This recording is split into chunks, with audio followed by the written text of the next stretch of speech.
בבקשה. Okay, I have a question for Ronit and for Kineret.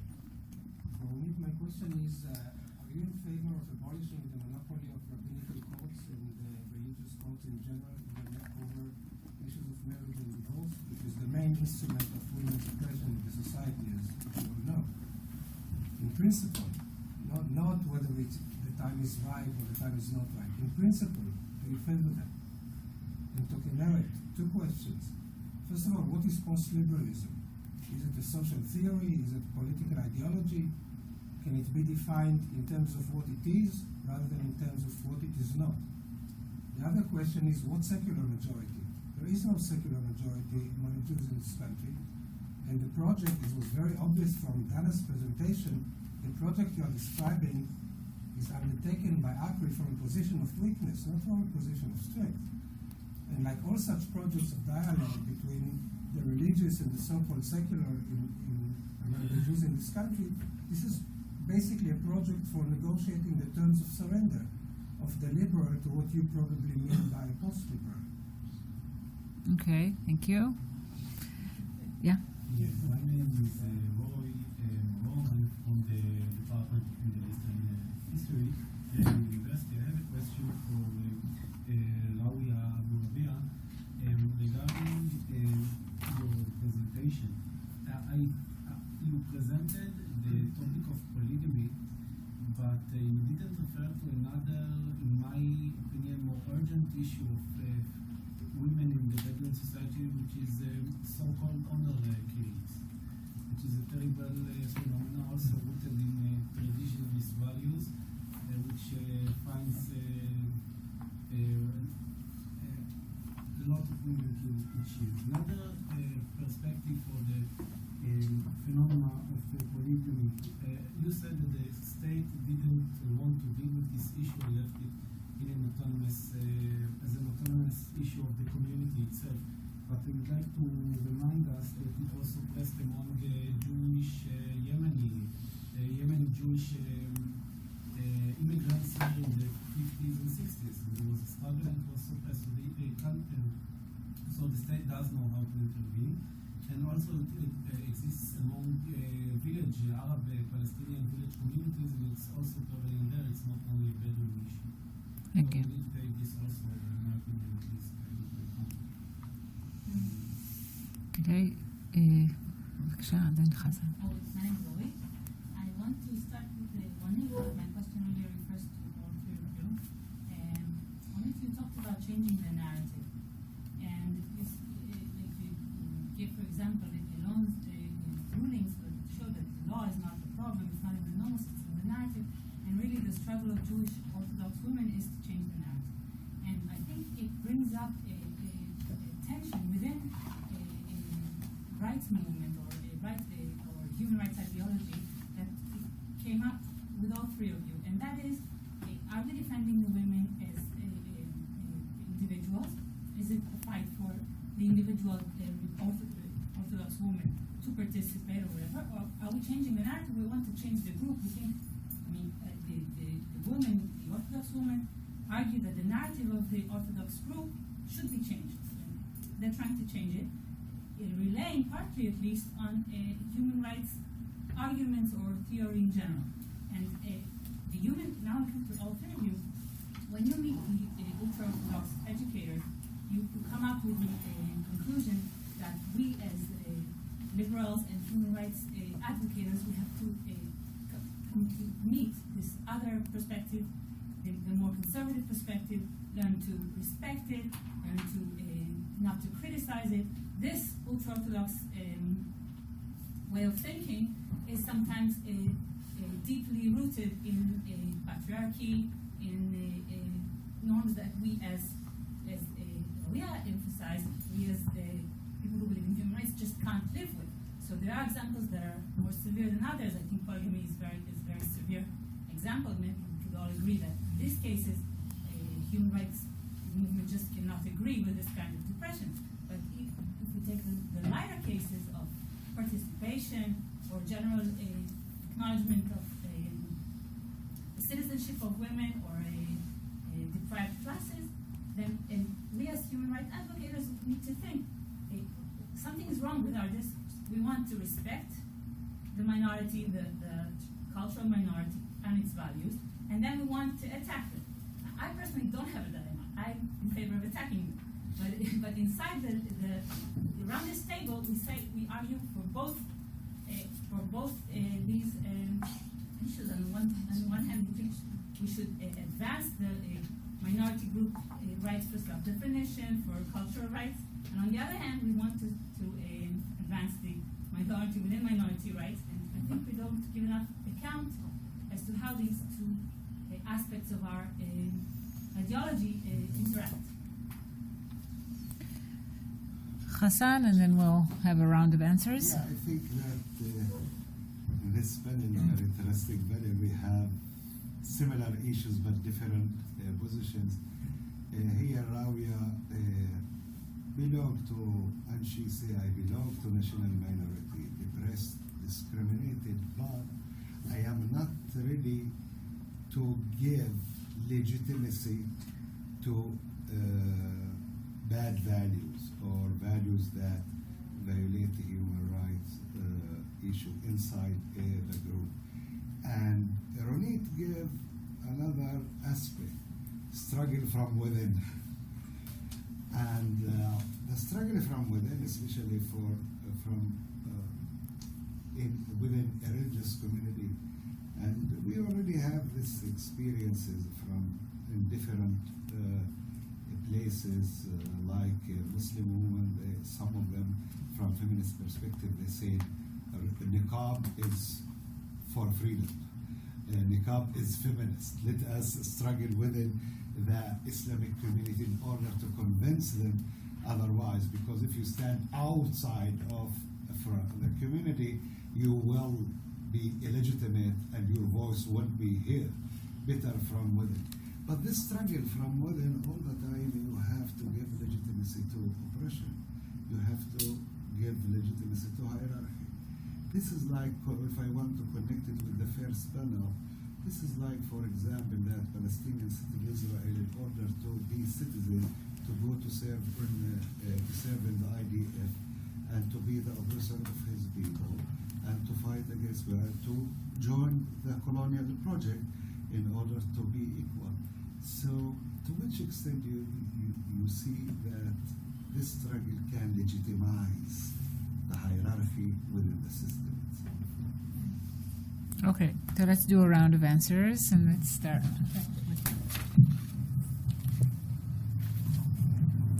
Well, thank you very much. Great questions. So, as for the first question regarding the rabbinic courts, I have a simple answer and a more complicated one. If to look straightforward as rabbinic courts are look today, and how do they work in the state of Israel, my answer is simple. Yes, just close them. But I have a more complicated answer for you.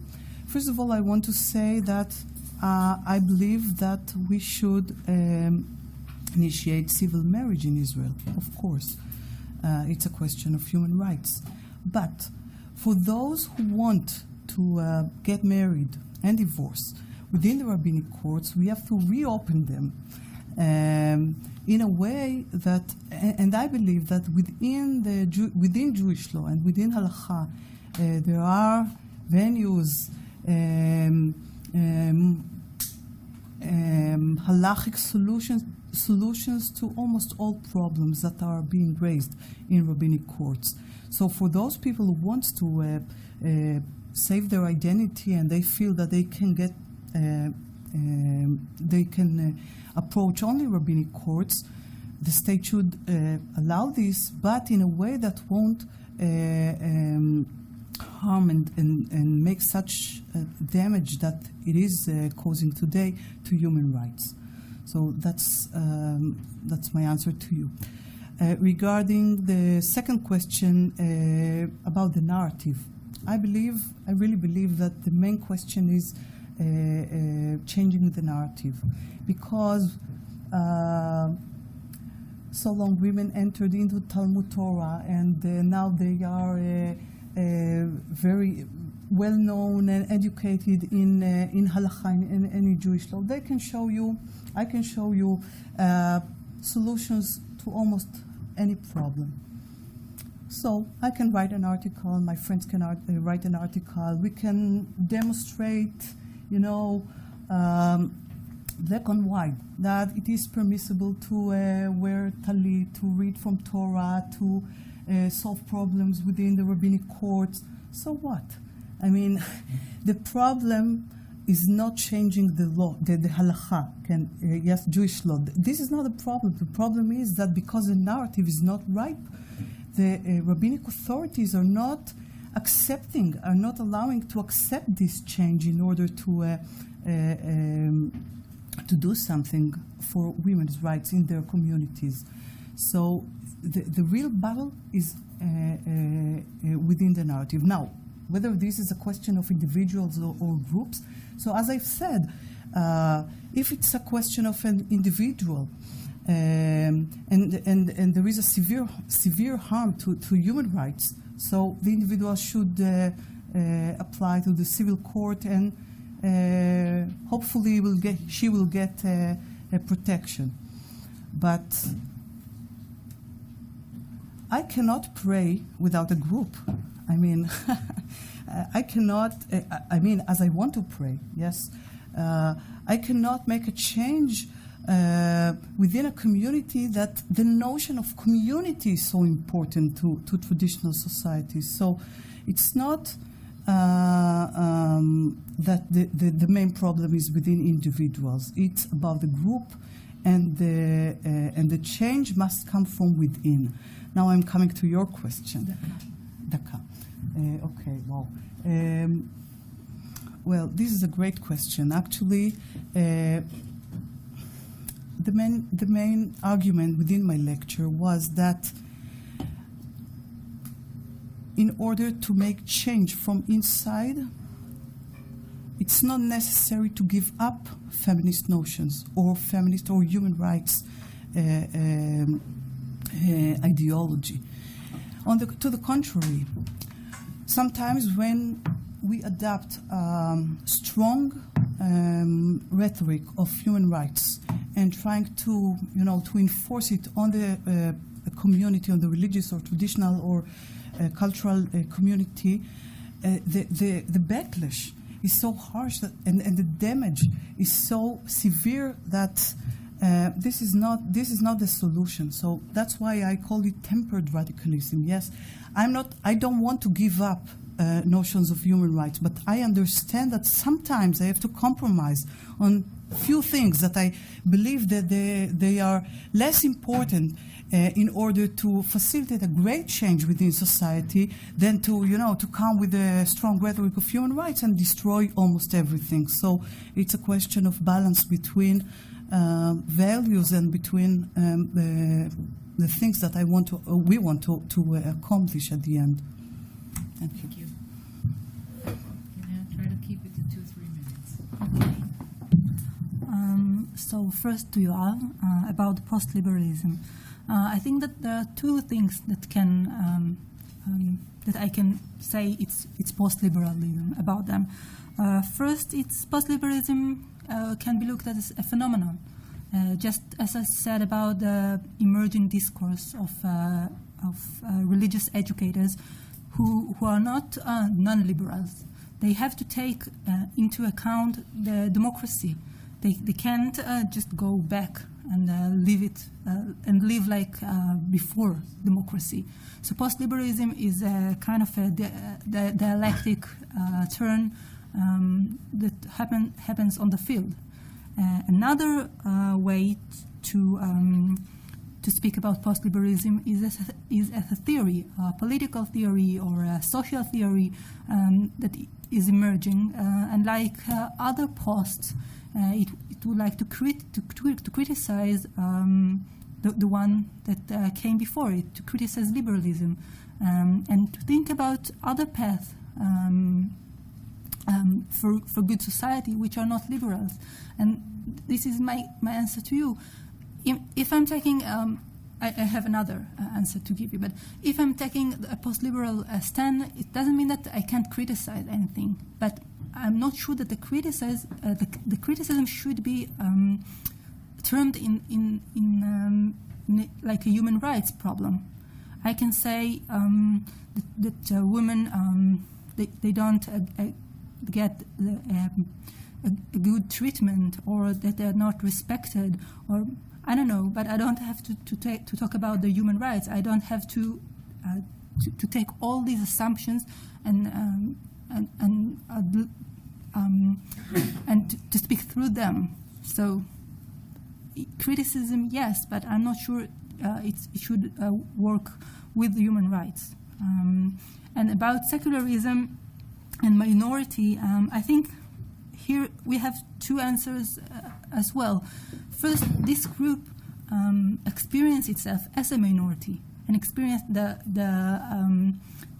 secular group as the majority. So this is how they experience the reality, and meeting with the majority and with the elites and getting a good treatment, it was like big wow. So this is one. This is one answer, and the other one that I think that Israeli society today is like a society of many tribes, and I'm not sure that the secular one is more dominant than the ultra-Orthodox. It's like they are one tribe and they are another. So I'm not maybe to speak about the seculars as majority. It's not correct in this sense, but I think that there are many tribes, and not the Orthodox are not stronger than the secular group. Okay, I will start with the Orit question about changing the narrative. I think we should give voice for women from non-liberal group or oppressed group. And I don't think we should impose any discourse, whether it's human rights discourse or other discourse, because then I agree with Ronit about the consequences, severe consequences. And that's why I think it will be much more useful for local women's rights organization to deal with these issues. And even if they are choosing to apply other feminist discourse, cultural feminist discourse, Islamic feminist discourse, you name it. I think we could not approach that in a monolithic way. Like there is human rights, which is like a universal sacred discourse, and other discourses are less good or not enough or compromised, or like at least from my experience. And it reminds me of Laila Abu-Lughud's book, Do Muslim Women Need Saving?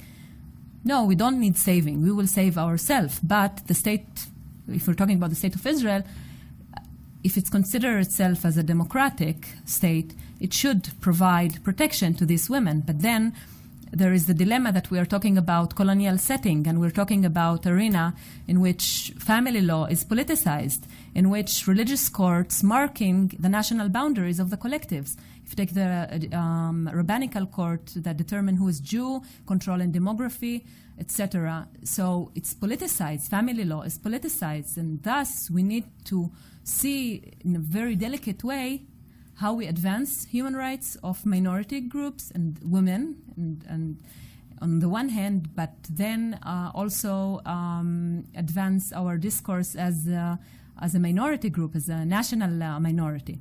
And I agree, it's very complicated to do so, but we have to use different approaches in order to do that, including the right to exit, if we will borrow this concept from the multicultural approach. So I answered Orit and Hassan, and Roe, I really don't like your comment. It's a very Orientalistic comment about why you didn't talk about honor killing, why you didn't talk. I choose which topic to bring. I mean, I could talk about all the oppressive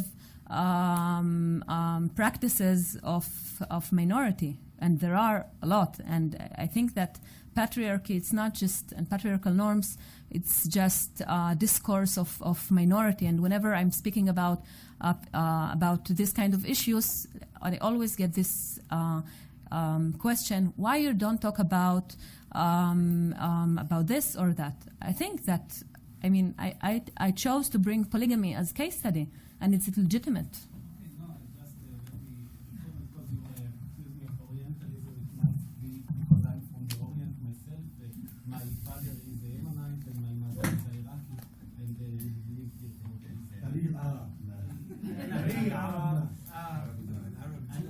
So just interested me because your title of the lecture was human rights practice in practice, legal and moral dilemmas, and I just wanted to hear from you. I didn't want to criticize you at all. I just think it's a very major and very bloody and very sad issue. And if you can just tell us a little bit how Bedouin women deal with it or try to change But it. it's not my No, it's not now. Thank you. Okay. Liora, Nissim, and then me. Yeah. This is more of a comment, but you are allowed to comment on the comment, which is I've been sitting with 2 days of really, really interesting papers, but it struck me in this panel how we heard a lot about Jews and human rights, and we heard some about Palestinians and human rights, and about collective rights and all this, but in all these stories till now, the agents of change were all men.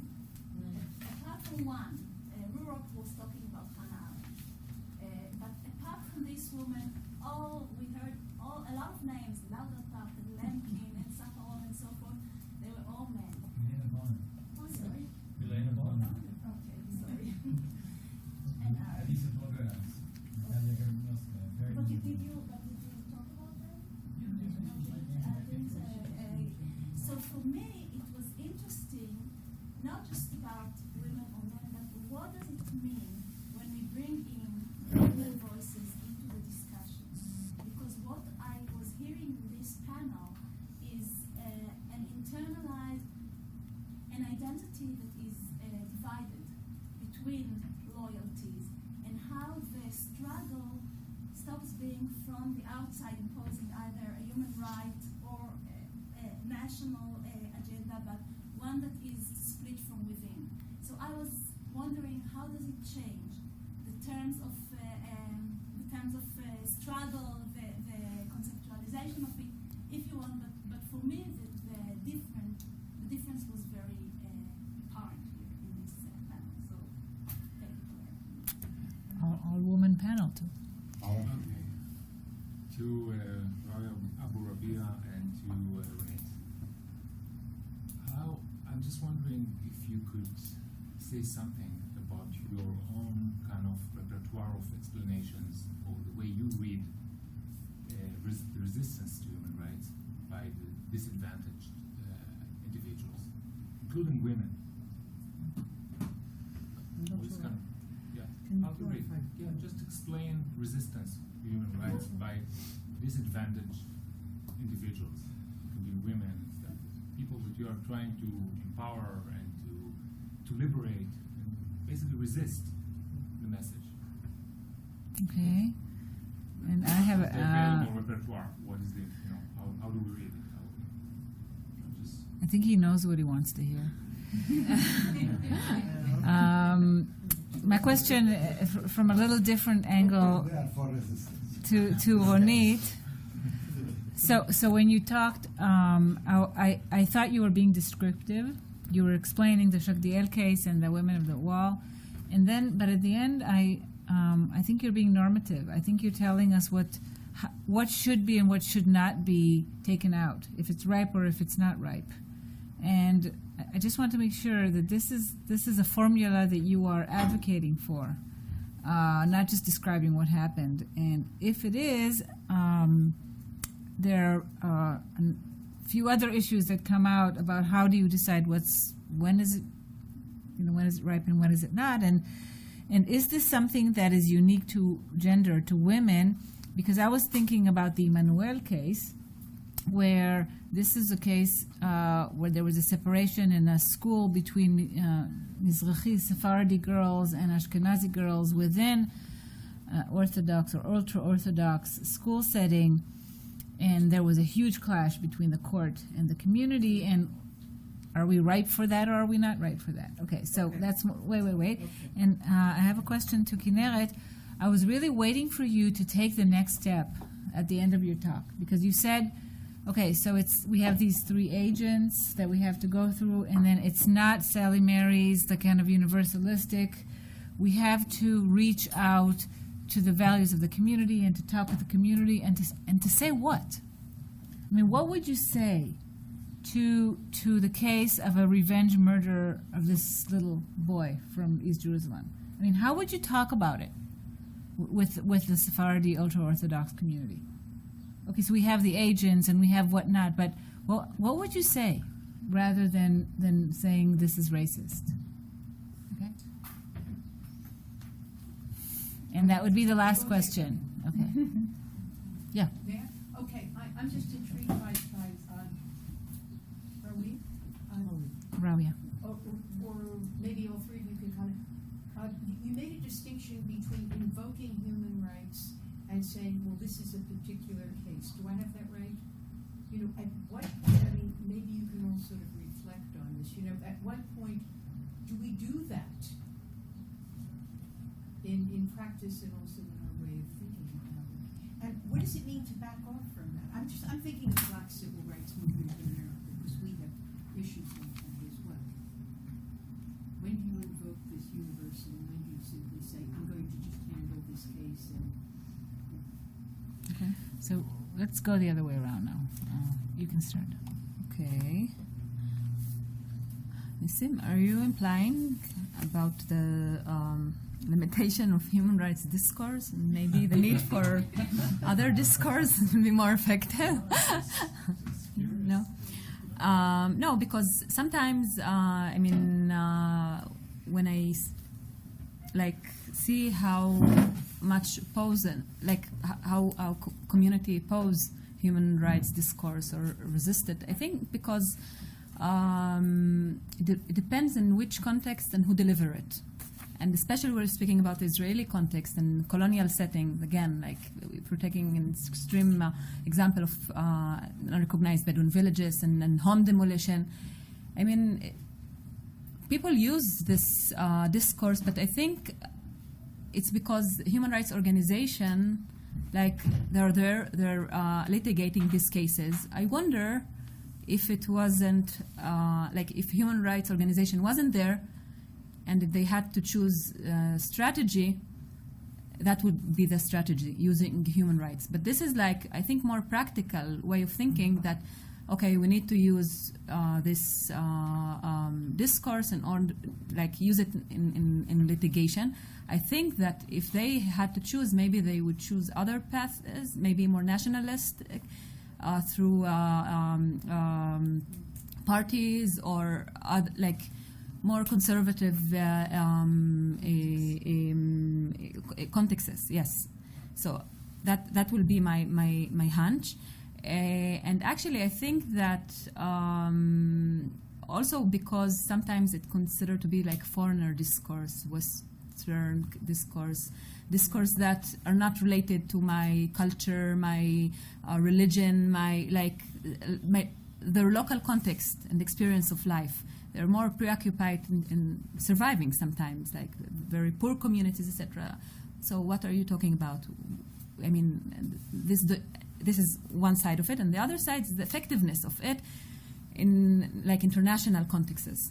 For instance, what's happening in Syria. So just a quick follow-up. Is it possible that in a perfect transmission and a perfect reception, you still reject the message? It is a question. I'm not sure that I have an answer for it, but I also think that it's taking into consideration international application of human rights norms. For instance, what's happening in Syria or other contexts, the weaknesses of human rights, and then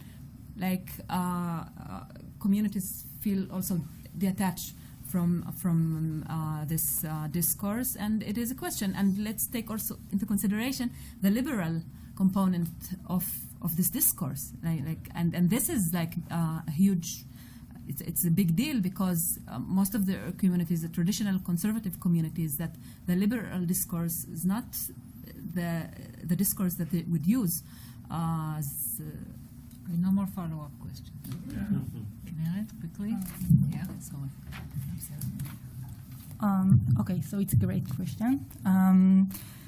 I hope I will be able to give you an answer in the end of my research, and I think I see my research a bit as an action research. I don't know, as anthropologist or sociologist, I hope that I could see on the ground what's happening, and then I could give you a detailed answer. But I think that the ultra-Orthodox educators I talked about, they are really translators, because they can speak in both discourses. They are very educated. They are not.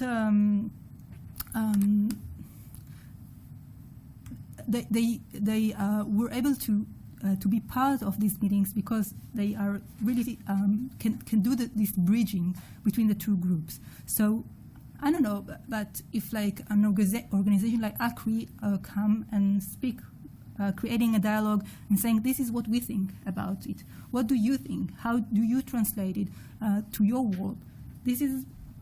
I'm not saying that the organizations themselves need to change their discourse, not in the first place, but they can come and study what's going on the field, and then take it back to the organization and think together, what do we want to do with it? But in the first place, they can come and give what they have. They have a very rich discourse about racism, and see what the other side can take from it.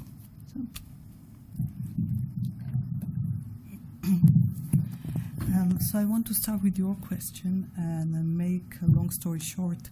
I just want to remind that at the end of my talk, I spoke of cases that when there is a clash, a severe clash between human rights and the religious establishment, we should not say, well, let's compromise, let's now be ready until the ripeness of the narrative or whatsoever, and we have to we always fight, yes, but here we have to do it quickly, and so the case of Emmanuel, I believe that